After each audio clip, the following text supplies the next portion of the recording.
La palabra de Dios dice, no dejando de congregarnos, Hebreos 10 verso 25. ¿Por qué no debemos dejar de congregarnos? Porque cuando estamos reunidos Dios nos imparte su gracia personal y corporativamente. Él no solo nos concede la gracia personal, sino también gracia corporativa, y esta solo se encuentra en la asamblea o reunión. Previamente hemos hablado sobre la oración. Sabemos orar individualmente y no dudamos que Dios nos escucha.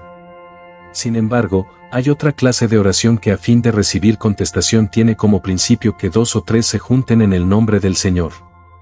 La oración individual no puede lograrlo. A fin de que Dios conteste, los asuntos importantes deben ser presentados en las reuniones y se debe orar por ellos corporativamente. La gracia corporativa de Dios llega al hombre solamente en las reuniones. Uno puede pensar que la oración individual por ciertos asuntos es suficiente para hallar la misericordia de Dios, pero la experiencia nos dice que no es así. A menos que 2 o 3, o todos los hermanos se reúnan a orar, Dios no contesta. Si no nos reunimos a orar con los demás, algunas de nuestras oraciones no recibirán respuesta. Hablamos también de cómo al leer la Biblia. Dios nos da su gracia cuando leemos la Biblia solos, sin embargo, la revelación de algunas porciones de la palabra no se da al individuo, sino que Dios concede su luz a la asamblea, cuando todos están reunidos. Allí algún hermano es guiado a leer un pasaje de la palabra, y aunque no se hable sobre ese pasaje en particular, el hecho de que toda la asamblea la lea, le da a Dios la oportunidad de derramar su luz. Muchos hermanos testifican que pueden entender más la palabra de Dios en las reuniones, que cuando la estudian individualmente. Dios abre cierta porción de su palabra por medio de otra porción, de tal manera que mientras una persona habla de un pasaje, la luz brilla en otro pasaje, y de esta manera la luz y la gracia se reciben en forma corporativa. Al no reunirnos con los demás, aunque obtengamos una porción individual de la gracia, perdemos gran parte de la gracia corporativa que Dios concede solamente en las reuniones. Es por esta razón que la Biblia nos exhorta a no dejar de congregarnos. Parte 2. La iglesia y las reuniones. Una característica predominante de la iglesia es que se reúne. El cristiano jamás puede sustituir las reuniones con búsquedas personales. Dios tiene cierta gracia reservada exclusivamente para las reuniones, así que si no nos reunimos con los demás, no recibiremos esa porción. En el Antiguo Testamento Dios ordenó a los israelitas que se reunieran. A esta reunión la Biblia la llama congregación. En el Nuevo Testamento la revelación se aclara más, porque se dice claramente que no debemos dejar de congregarnos. Dios no está interesado en individuos que se instruyen en la palabra solos. A fin de recibir la gracia corporativa debemos asistir a las reuniones y juntarnos con los demás hijos de Dios. Aquel que se olvida de las reuniones, no obtiene gracia. Por consiguiente, es una insensatez dejar de congregarse. La Biblia proporciona mandamientos y ejemplos claros acerca de las reuniones. Cuando el Señor estuvo en la tierra, Él se reunía con sus discípulos en el monte, Mateo 5 verso 1, en el desierto, Marcos 6 versos 32 al 34, en las casas, Marcos 2 versículos del 1 al 2, o a la orilla del mar, Marcos 4 verso 1. La noche antes de su crucifixión, pidió prestado un salón grande en un aposento alto para reunirse con sus discípulos, Marcos 14 versos 15 al 17, y después de su resurrección, se apareció en el lugar donde ellos estaban reunidos, Juan 20 verso 19 y 26, y Hechos de los Apóstoles capítulo 1 versículo 4. Antes de Pentecostés, los discípulos estaban reunidos unánimes orando, v14, y así estuvieron hasta que llegó el día de Pentecostés, 2:1. Vemos que después de ese acontecimiento, todos ellos continuaron firmes en la enseñanza y en la comunión de los apóstoles, en el partimiento del pan y en las oraciones. Y aunque poco tiempo después fueron perseguidos y tuvieron que regresar a sus propios lugares, continuaron reuniéndose según nos muestra la Biblia en Hechos capítulo 4 versículos 23 al 31. Pedro, después de haber sido puesto en libertad, se dirigió a la casa en donde se congregaban los discípulos, y en 1 Corintios 14 leemos que toda la iglesia se reunía. Todo aquel que forme parte de la iglesia debe reunirse con ella. ¿Qué significa la palabra iglesia?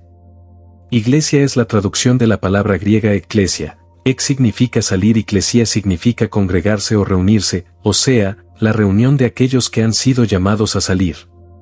Dios no solo busca al que ha salido, sino que quiere que éste se congregue. Si los llamados se mantuvieran separados, no habría iglesia. A partir del momento en que creímos en el Señor Jesús, tenemos que congregarnos con los hijos de Dios. Esta es una necesidad básica que tenemos que atender. No debemos pensar que es suficiente con ser un autodidacta cristiano, que se encierra a solas en su casa a orar y a leer la Biblia pensando que no necesita reunirse. Debemos descartar este pensamiento. La vida cristiana no se edifica solo a nivel individual, sino al reunirnos.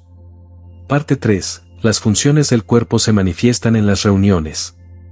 En 1 Corintios 12 se habla del cuerpo, y en el capítulo 14, de las reuniones. Ambos capítulos hablan de los dones del Espíritu Santo, excepto que el capítulo 12 habla de los dones en el cuerpo, mientras que el 14, de los dones en la iglesia. Uno nos habla del cuerpo, y el otro de las reuniones. Así que vemos el cuerpo en el capítulo 12, y en el capítulo 14 vemos el cuerpo en acción. Según estos dos capítulos, el funcionamiento mutuo de los miembros del cuerpo se expresa y realiza específicamente en las reuniones. La ayuda mutua, la influencia mutua y el cuidado mutuo de los miembros, los ojos ayudan a las piernas, las orejas a las manos, y las manos a la boca, se manifiestan mucho más claramente en las reuniones. Muchas respuestas a nuestras oraciones y la luz que como individuos no podemos obtener, las recibimos cuando asistimos a las reuniones. Lo que vemos como individuos jamás puede compararse con lo que vemos en las reuniones, porque todos los ministerios designados por Dios operan en las reuniones, pues estas son la meta de ellos. El creyente que raramente se reúne con otros, no tiene mucha oportunidad de ver al cuerpo funcionar.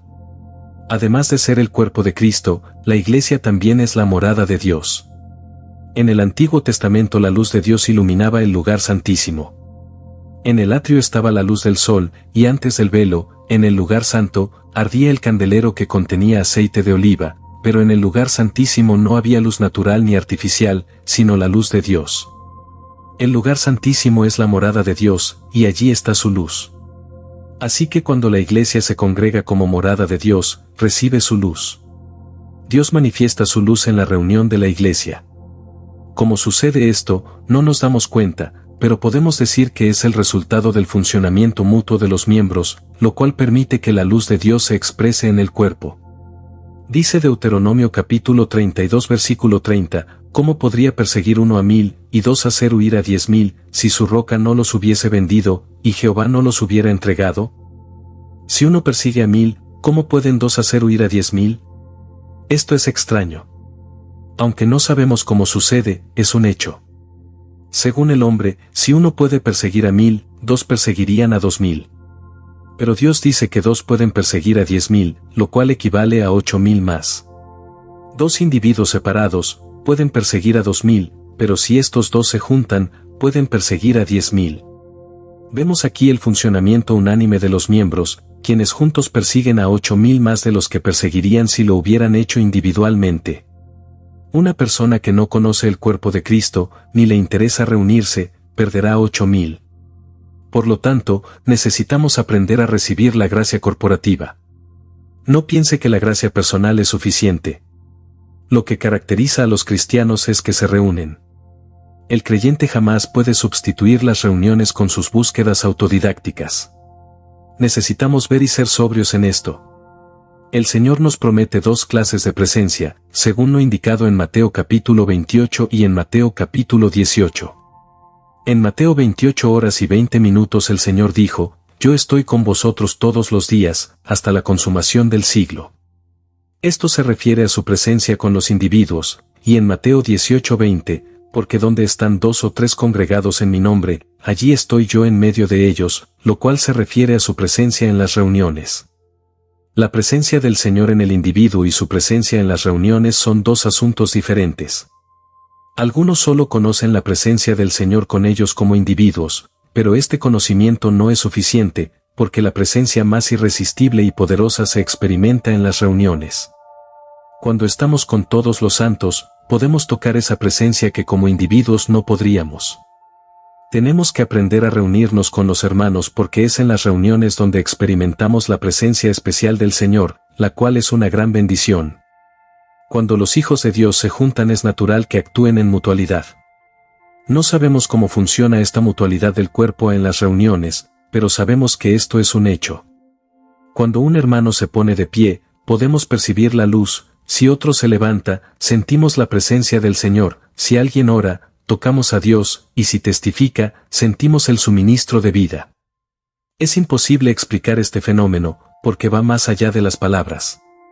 Cuando el Señor regrese sabremos con exactitud cómo opera el cuerpo de Cristo en mutualidad. Todo lo que podemos hacer ahora es obedecer el mandato del Señor.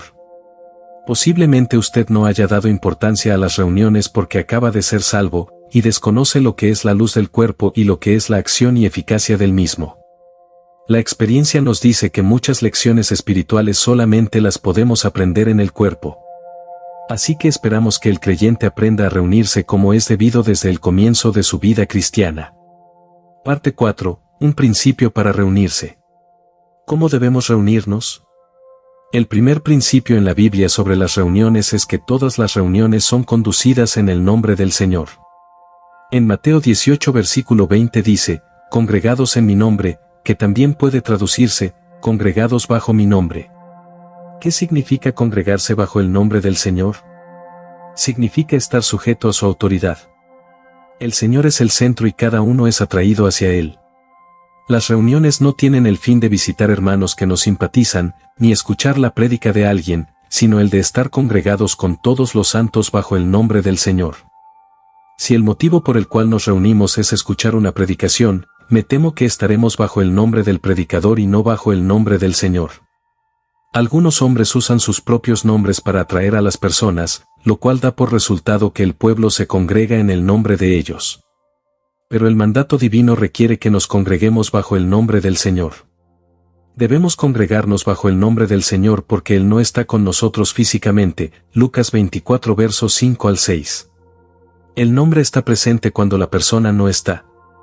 Necesitamos el nombre del Señor porque Él está ausente físicamente. El cuerpo del Señor está en el cielo, sin embargo, nos dejó su nombre y prometió que si nos reunimos bajo su nombre, Él estará en medio de nosotros, lo cual significa que su Espíritu estará en medio de nosotros. Aunque el Señor está sentado en los cielos, su nombre está en medio nuestro. El Espíritu Santo es el que sostiene el nombre del Señor, y es el guardia que protege y defiende el nombre de Cristo. Así que donde quiera que esté y se manifieste el nombre del Señor, allí está el Espíritu Santo. Debemos reunirnos, bajo el nombre del Señor. El segundo objetivo por el cual nos reuniones es edificar a otros. En 1 Corintios capítulo 14 Pablo nos dice que el principio básico sobre el cual nos reunimos es la edificación de los demás, no de nosotros mismos. Por ejemplo, hablar en lenguas edifica al que habla, sin embargo, la interpretación edifica a los demás. En otras palabras, toda actividad que solo edifique a una persona, está al mismo nivel de hablar en lenguas. El principio de la interpretación de lenguas es dispensar en los demás aquello con lo que nosotros hayamos sido edificados, para que ellos también se edifiquen. Por esta razón, no debemos hablar en lenguas en la reunión si no hay nadie que las interprete. No debemos hablar algo que solo nos edifique a nosotros mismos y no a los demás. Cuando nos reunimos es muy importante pensar en los demás. Podemos hablar mucho sin edificar a nadie. Si las hermanas pueden formular preguntas en la reunión o no, depende del mismo principio, no debemos preguntar solamente pensando en nuestro propio beneficio. Antes de preguntar debemos pensar si lo que deseamos saber menoscabará la reunión. En la reunión se puede ver claramente si la individualidad de un hermano ha sido eliminada. Algunos que solo piensan en sí mismos, cuando llegan a la reunión hacen todo lo posible por compartir un mensaje o un himno que tienen en mente, sin importarles si el mensaje ayudará a la reunión o si el himno avivará a la congregación. Estas personas perjudican las reuniones. Algunos hermanos han sido creyentes por años, pero todavía no saben reunirse. A ellos les da lo mismo el cielo o la tierra, el Señor o el Espíritu Santo, todo lo que les interesa es su propia persona.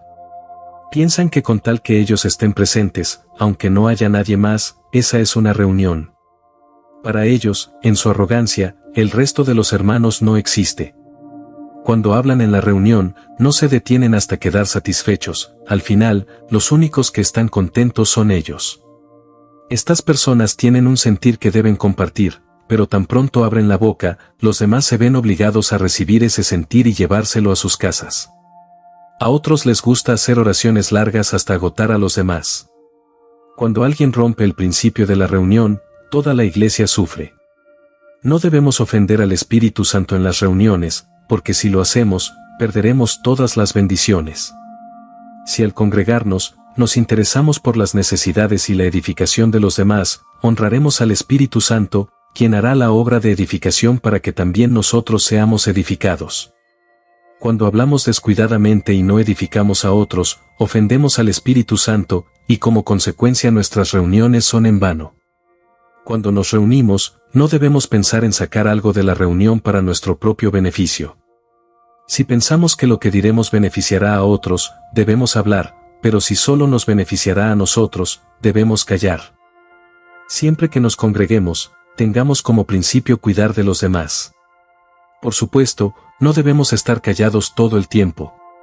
Si bien es cierto que a veces lo que decimos perjudica, también el silencio lo hace. Ya sea que hablemos o nos quedemos callados, si no nos preocupamos por los demás, la reunión sufre. Tanto hablar como guardar silencio deben traer beneficio a la reunión. Siempre recordemos que todo lo que hagamos en la reunión debe edificar. 1 Corintios 14 versículo 26. Todos debemos asistir a las reuniones con la meta de beneficiar a otros, no a nosotros mismos.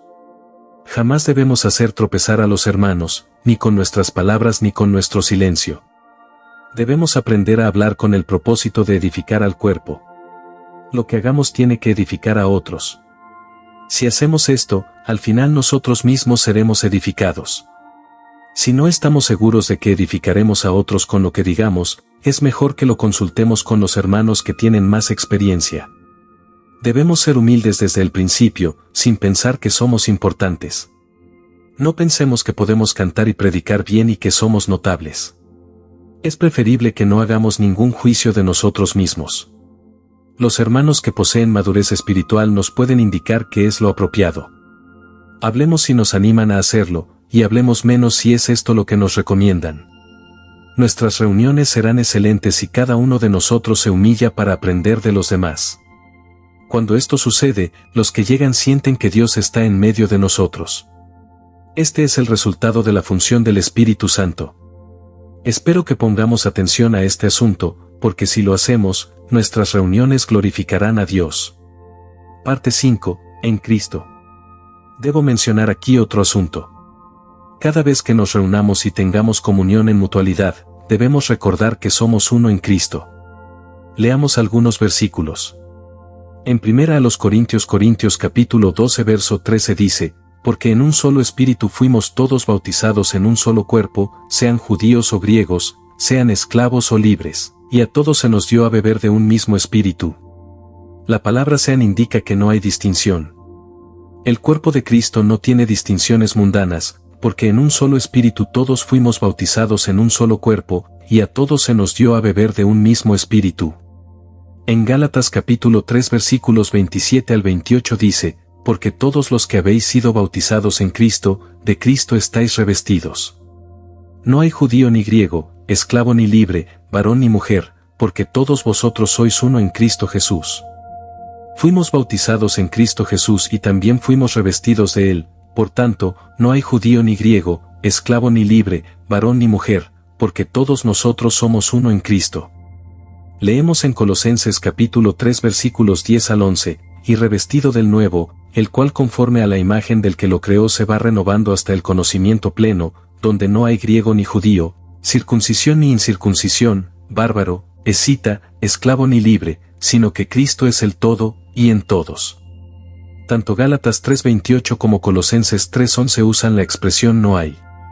Las distinciones no deben existir porque estamos revestidos y siendo constituidos del nuevo hombre.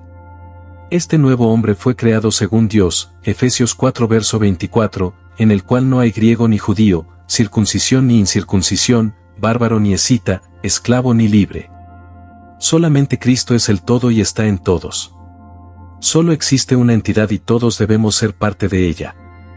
Al leer estas tres porciones de la Escritura, notamos que los creyentes son uno en Cristo, y que en el Señor no hay distinciones sociales. En el nuevo hombre y en el cuerpo de Cristo no hay diferencias de ninguna clase, por eso, si introducimos en la Iglesia estas distinciones, la relación entre los hermanos tomará una dirección diferente.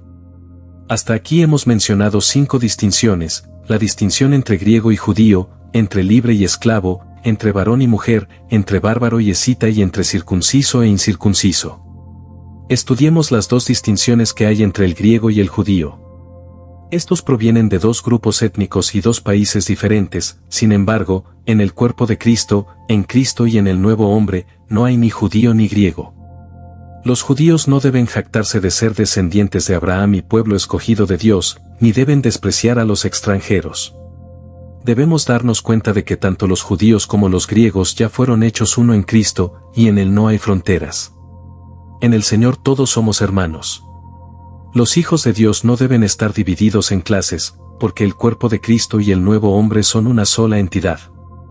Si traemos a la Iglesia nuestro parentesco o nuestros gustos regionales, todavía desconocemos la Iglesia de Cristo.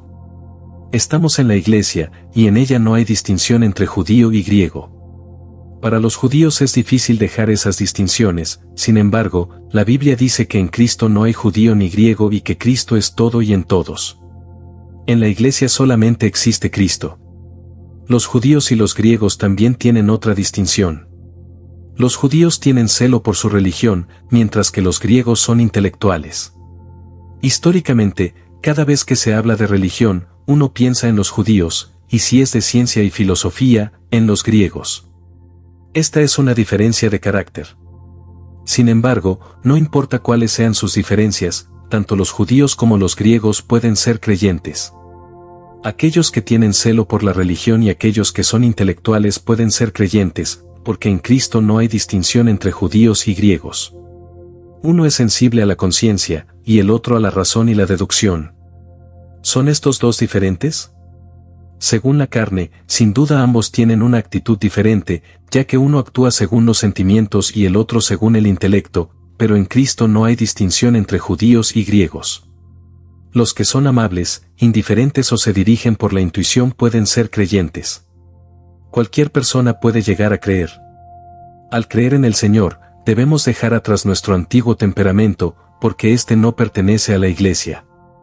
Muy a menudo la Iglesia sufre daño porque muchos traen a las reuniones su gusto natural y sus propias características. Cuando aquellos que no les gusta hablar se reúnen, se vuelven un grupo silencioso, y si hablan mucho se vuelven un grupo hablador. De la misma manera, los fríos se vuelven fríos, y los cálidos se vuelven cálidos, y como resultado se van formando distinciones entre los hijos de Dios. Sin embargo, en Cristo, en la Iglesia y en el nuevo hombre no hay cabida para el temperamento natural. No pensemos que los demás están equivocados porque el carácter de ellos es diferente al nuestro. Tenemos que darnos cuenta de que a ellos tampoco les agrada nuestro carácter. Si somos rápidos o calmados, fríos o cálidos, intelectuales o emotivos, puesto que recibimos al Señor, debemos abandonar esas características, porque de lo contrario traemos esos elementos a la Iglesia, los cuales son la base para mucha confusión y división. Cuando traemos a la Iglesia nuestro propio carácter hacemos de ello una norma, y es el criterio que usamos para medir a los hermanos, de tal manera que quienes tienen características similares a las nuestras son clasificados como buenos hermanos, pero no sucede lo mismo con los que son diferentes a nosotros. Aquellos que se compaginen con nuestro carácter son juzgados bien, pero si disienten, son juzgados mal y cuando esto sucede, la Iglesia sufre. Tales distinciones no deben existir en la Iglesia. La segunda distinción es la distinción entre los libres y los esclavos, la cual Cristo también eliminó. En Él esta distinción no existe. Pablo escribió primero a los Corintios, Gálatas y Colosenses en tiempos del Imperio Romano cuando se practicaba la esclavitud. En aquel entonces, los esclavos no tenían libertad, eran tratados como animales o herramientas y eran propiedad exclusiva de sus amos. Los hijos que nacían de ellos se convertían automáticamente en esclavos. La distinción entre el libre y el esclavo era inmensa. Sin embargo, Dios no permite que tal distinción exista en la Iglesia. Las epístolas que mencionamos nos muestran que no debe haber libre ni esclavo, porque Cristo eliminó esta distinción. La tercera es la distinción entre varón y mujer. En Cristo y en el nuevo hombre, no existe tal distinción. Ambos están al mismo nivel, el varón no ocupa una posición especial ni tampoco la mujer, porque Cristo es el todo y está en todos. Tanto el hermano como la hermana son salvos por la vida de Cristo, el Hijo de Dios. El varón se ha convertido en un hijo de Dios y también la mujer. En Cristo no hay varón ni mujer, porque en el todo somos hijos de Dios. La distinción entre bárbaros y escitas se origina en la cultura. Existen muchas diferencias culturales, sin embargo, Pablo nos dice que en Cristo todas ellas fueron eliminadas. Debemos aprender a hacernos judíos para los judíos, y para los que están sujetos a la ley, como si nosotros estuviéramos bajo la ley. 1 Corintios 9 verso 20. Nuestro comportamiento, cuando estamos con personas de otras culturas, debe adaptarse a sus culturas, guardando la unidad en todo lugar. No importa qué tipo de cultura tengan las personas con quienes nos relacionemos, debemos ser uno con ellos en Cristo. Por último, la distinción entre la circuncisión y la incircuncisión tiene que ver con la apariencia de piedad en la carne. Los judíos llevan la marca de la circuncisión en sus cuerpos, lo cual significa que pertenecen a Dios, que le temen y que rechazan la carne. Pero dan demasiado énfasis a este asunto. Hechos 15 nos muestra esto. Vemos allí cómo algunos judíos trataron de obligar a los gentiles a circuncidarse. Los creyentes, por su parte, también tienen apariencia de piedad en la carne. Por ejemplo, el bautismo, el cubrirse la cabeza, el partimiento del pan, la imposición de manos, etc., pueden llegar a ser nuestra apariencia de piedad. Aunque todos estos asuntos tienen un significado espiritual, tienen a su vez apariencia de piedad en la carne. Todas estas cosas son espirituales, pero muchas veces las usamos para separar a los hijos de Dios, jactándonos de que otros carecen de ello, lo cual resulta en desunión. Cuando hacemos esto, rebajamos estos asuntos del nivel espiritual que tienen y los convertimos en marcas de la carne y desarrollamos, en principio, el mismo problema de los judíos de jactarse de la circuncisión. Así que el bautismo, el cubrirse la cabeza, el partimiento del pan y la imposición de manos se han convertido en nuestra circuncisión. Cuando hacemos diferencia entre los hijos de Dios basándonos en estas cosas, estamos haciendo distinciones de acuerdo con la carne. Sin embargo, debemos recordar que en Cristo no hay distinción entre la circuncisión y la incircuncisión. No debemos usar ninguna marca de la carne para diferenciar entre los hijos de Dios, porque en Cristo somos uno. La vida de Cristo es una sola, y todas estas cosas están fuera de ella. Por supuesto, es bueno tener la realidad espiritual que acompaña estas manifestaciones. Sin embargo, si alguien tiene la realidad espiritual, pero no la marca física, no lo podemos excluir. Los hijos de Dios no deben permitir que esto afecte la unidad en el Señor y la unidad en el nuevo hombre. Todos somos hermanos, somos el nuevo hombre en Cristo, miembros del cuerpo y parte del mismo. En la iglesia no debemos hacer ninguna distinción más allá de Cristo. Todos estamos en un nuevo terreno, en el nuevo hombre creado por el Señor y en el cuerpo edificado por Él. Debemos ver que todos los hijos de Dios son uno. No demos lugar ni a la superioridad ni a la inferioridad, y eliminemos de nuestros corazones todo pensamiento denominacional y sectario. Si hacemos esto, no habrá ninguna división en la reunión de la Iglesia de Dios ni en la comunión entre los santos. Tenemos que poner atención a estos asuntos en las reuniones y expresar esa vida en nuestro andar diario. Que Dios nos bendiga.